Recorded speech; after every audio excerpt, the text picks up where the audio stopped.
I'm a junior at the university. I row crew and I'm a coxswain on the crew team. And I've been an athlete my whole life. The summer before my sophomore year, I was getting really car sick and I went in to see an ENT. He diagnosed me with Meniere's disease. When Liza kept calling us about these vertigo bouts, I got very scared because I had an older brother hit with vertigo so debilitating that he was critically ill for a long time.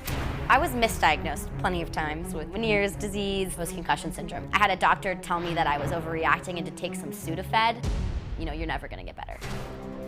One day, I woke up in the middle of the night in sharp pain. My ear is throbbing. Things are spinning, felt like things around me were moving.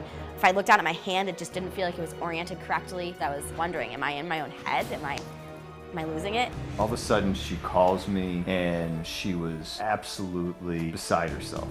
I just crashed the van. I knew something was seriously wrong with me. I had a doctor, she ordered a CAT scan. She said, you have something called SSCD. She explained to me that there is a hole right next to my brain. She also explained to me that there was a surgery that could be done to repair it. I left that appointment crying. And I was like, I think I have to have brain surgery. Like, I think I have to have my head cut open. My initial reaction, I was a nervous wreck. I just knew that I was gonna do whatever it took to make me better. If that was gonna be having surgery, then it was. I mean, it's my life. It meant getting my life back. After tireless research, Liza and her family finally found a top specialist offering a cutting-edge approach. We love you. It's all gonna be cool. Let's rock and roll. All right, we're ready to prep. Let's get to work. Yeah. You see her left hand moving there? We're the ones causing her to move that. If we put a little electrode in the scalp, we know that those nerves are still intact. Alrighty, we're gonna get started now. 15 blade, incision. Let's get the brain lab probe ready and let's get the GPS navigation up. What I'm doing now is I'm preparing the bone over her ear. And we're actually gonna take a small piece of this chewing muscle to help plug this hole here. This is a high-speed air-powered drill. And what we do is we drill away the bone and we take it millimeters away from the brain. What we do is we use this exact same bone to plug her hole. She's literally using her own bone to fix her skull. I'm gonna harvest the muscle now. This is the muscle graft for Dr. Gopin. Dr. Gopin now is plugging the hole with bone wax, muscle. Okay, we're gonna start closing now. And now what we're gonna do, close this skin, 10 staples, and be done. Well, everything went really well. It could not have gone better.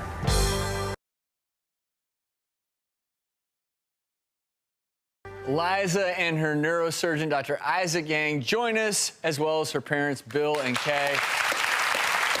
So you made that brain surgery look so easy. Yeah.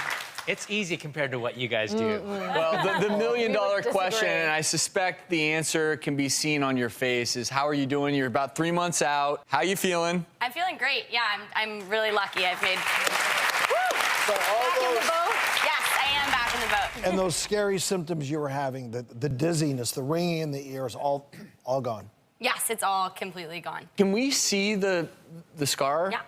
Absolutely. So Liza's scar is actually about an inch big. And this is minimally invasive. So through this 1 inch scar, we make a hole about the size of a dime right there in that spot. And then we go in there and find the hole and then we plug it. And then her symptoms go away. This disease is actually quite rare, and we didn't know about this. It wasn't discovered until about 15 years ago when CT scans got good enough for us to find the hole. Liza is actually the youngest patient with this disease I've operated on at UCLA. Usually it presents in your 30s or 40s, and so she's quite young, and her recovery's been fantastic, and that's to be expected with this research. How big is the Liza? Yes. Yeah. So, Mom, Dad, you know your child is unique, but you never want to hear from a top neurosurgeon, wow, what she has is rare, or this is the youngest we've done. What went through your minds as parents when I saw you, Bill, kiss her goodbye, and she got wheeled off to the OR? You feel pretty awful. I mean, I could use a lot of adjectives, but I think awful is pretty good. But, you know, that was tempered by the fact we got to know Dr. Yang, Dr. Gopin really well. We had the utmost confidence in them.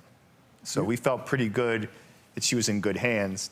And this is a classic example. When we talk about some of the cool stuff being done here in the U.S. with medicine and surgery techniques, so very cool. Dr. Yang, thank you for sharing Liza, most of all, we're just happy that you're doing well. Yeah, I'm happy to be here.